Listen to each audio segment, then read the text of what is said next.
joining us now with an in-depth look at the House resolution and what may be in store for this committee. Pete Hoekstra, my old congressional colleague, the former chairman of the House Intelligence Committee. Pete, thanks for being back with us here on America's Forum. Always good to be with you. Dick, welcome. Thank you, Pete.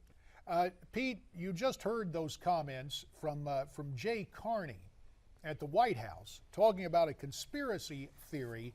The House set to vote today on this Benghazi Select Committee. Will this give Trey Gowdy, who we know has been tapped to be the chairman of the Select Committee, what he needs to get the job done? Well, as I've talked to my colleagues on the Hill, as I've read the resolution myself, there's some questions about whether it's going to give Congressman Gowdy all of the tools that he needs. At first glance, what are you looking for? You're looking for, will the special committee have access to the information that would be in the Intelligence Committee? That's talking about sources and methods. And sources and methods are in the resolution. The committee will have access to that. Then there's this description that says the committee will have access to all relevant information. And then that kind, and JD, you know how, and Dick, you both know how important words are. And this leads potentially to some real infighting with other committee chairmen and with the White House as to what does relevant mean. Clarity would have said the committee will have access to all areas and all information that it deems relevant, rather than leaving it up to others to debate the meaning of that word. Funding, will Trey Gowdy, will the committee have the resources to do its job? First blush, it says, the committee shall have such sums. That's a magical word in the legislative language. Such sums, Pete, is open-ended. Pete, has this legislation passed, or is it still pending in the House? It's pending in the House. They're going to be voting on it this afternoon. Okay. It will pass. It probably will pass very much along partisan lines.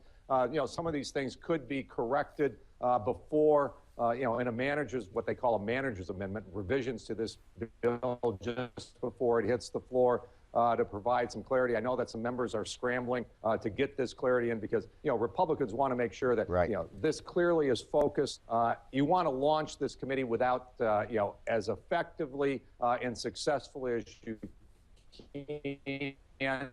You don't want administrative roadblocks holding up the functioning of this committee over the first week to 10 days. That just gives it a bad flavor and puts a bad taste in everybody's mouth. All right, Pete, so the situation is right now, and your concern is that the temptation for turf wars and jurisdictional control, that some committees may be reluctant to turn over their body of work to the Select Committee, and also in terms of just the logistics, having the full committee named by Friday, seeing if the Democrats even participate, and then you've got a calendar. The other day you were saying, for all intents and purposes, this committee will have about 5 months, and you suggested a very rigorous schedule, working weekends, working through congressional recesses or district work periods to get this product produced. Do you still hold that kind of ambitious schedule or itinerary out to be emulated by this committee? I think the committee has to demonstrate some urgency in getting the work done. If the members of the committee are not named by the end of this week, if Trey's not in Washington next week picking staff and those types of things, I start being concerned. Now, there are indications from the folks that I'm talking to on the Hill that they see the committee not only working through this year, but working well into 2015. That changes the parameters, but I think they've got to show a body of work completed this year, by this fall, clearly by the end of the year if it's going to be extended and renewed in 2015. The resolution is very clear. The other committees that have been investigating Benghazi, They have to turn over all of their documents, all of their notes, and all of their materials over to the special committee within 2 weeks. The question will be, will there be any staff that actually is going to accept these documents, catalog them, and do those types of things? Will they actually have a room to deliver it to, and those types of things? I am hopeful that there will not be infighting among the Republican chairmen, their staffs, and those types of things. You know, getting this done and fighting and, you know, with an obstructionist Obama administration, obstructionist Democrats who I think will be appointed to the committee is going to be hard enough. If Chairman Gowdy is going to have to start worrying about his Republican colleagues, it's just going to make his job immensely more difficult. Pete, you have laid out some of the traps that are part and parcel of congressional politics and congressional committees. We appreciate it. We're going to try to work on our link with you via Skype, but we appreciate your contributions at this point, checking in with intelligence from the Hill, if you will.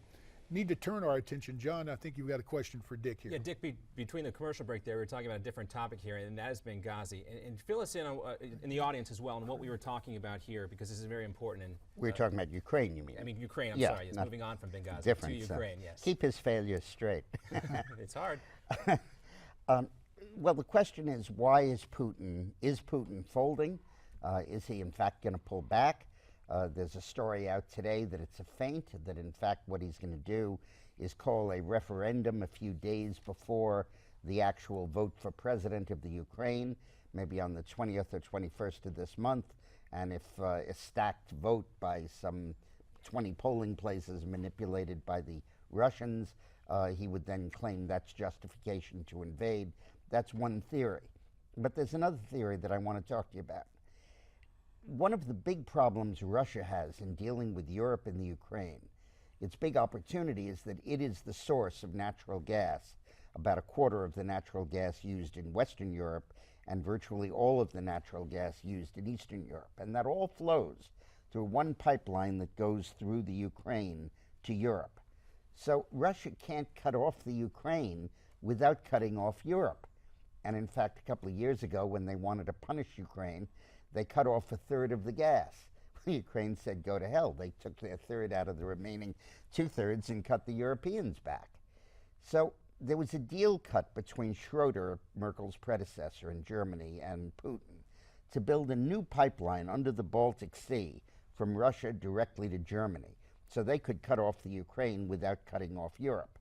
And the European Union has been holding it up because Gazprom, the Russian monopoly buyers, shipped gas through the pipeline. And momentum was building for a routine waiver that would have happened. Well, now, with this crisis in the Ukraine, the European Parliament has voted unanimously to kill that pipeline or delay that new pipeline. And the European Union minister says he's not in favor of granting this exemption anytime soon. That could be absolutely crucial, because if that happens, Russia loses its major ability to discipline Ukraine. And if they lose that, as a result of all the saber rattling, they will cut off their nose to spite their face. So this comes down to a situation where what so many people have interpreted as a feint, in your opinion, could be a legitimate pullback by Putin based on this economic threat and what could happen with the gas. Exactly, because Russia is totally dependent on its gas exports to Western Europe. Half of Russia's exports are gas exports to Europe. It would collapse without them. And without getting this new pipeline, it means, in effect, Ukraine can cut down Russia's exports to Western Europe. With Mother's Day coming, my own sweet mother says Dick Morris is the smartest guy around, and you've proven on these stories some new ground we got to cover. We'd I love have to to say your that comment. it ain't me. I've done all Eileen, the work on this. Good, we'll give Eileen credit. We're coming right back.